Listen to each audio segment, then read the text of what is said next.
ყველაფერი ამოიღეს. არაფერში აღარა ვარ მე საერთოდ. ჩვენ იმ დღეს როდესაც ვიყავით ორი კვირის წინ. თავად შეგვეხვია ეს უფრო საწყენი. ორი თვე, მესამე თვე დაიწყო. ორჯერ შევიტანე.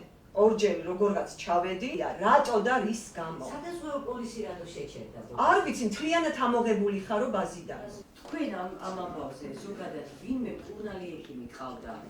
სოციალური დახმარება შეჩერებული მაქვს, პენსიას ვეღარ ვიღებ, პოლისი მე აღარ მაქვს, უბრალოდ გამოუვალ მდგომარეობაში ვარ, რომ არ ვიცი რა გავაკეთო და როგორ მოვიქცე. 4 ღამეა ტკივილები მაქვს საშინელი და ვებრძვი ამ ტკივილებს, რომ აი რაღაცით როგორღაც გავიტანო. ჩემთვის არ არის ის მთავარი, რომ მე ტელევიზიით გამოვიდე და ეს ჩემი გაჭირვება დაუშვათ ტელევიზიით, რომ ვთქვა, ჩემთვის არის ის, რომ სიცოცხლისთვის ვიბრძოლო მე. მეორეჯერ ორი კვირის განმავლობაში ოჯახში მოუწოდე ბატონ სერგეენკოს ყურადღება მიექცია ქალბატონის, რომელსაც პენსიას შეუჩერეს, სოციალურ დახმარებას შეუჩერეს, სადაზღვევო პოლისიც შეუწყვიტეს.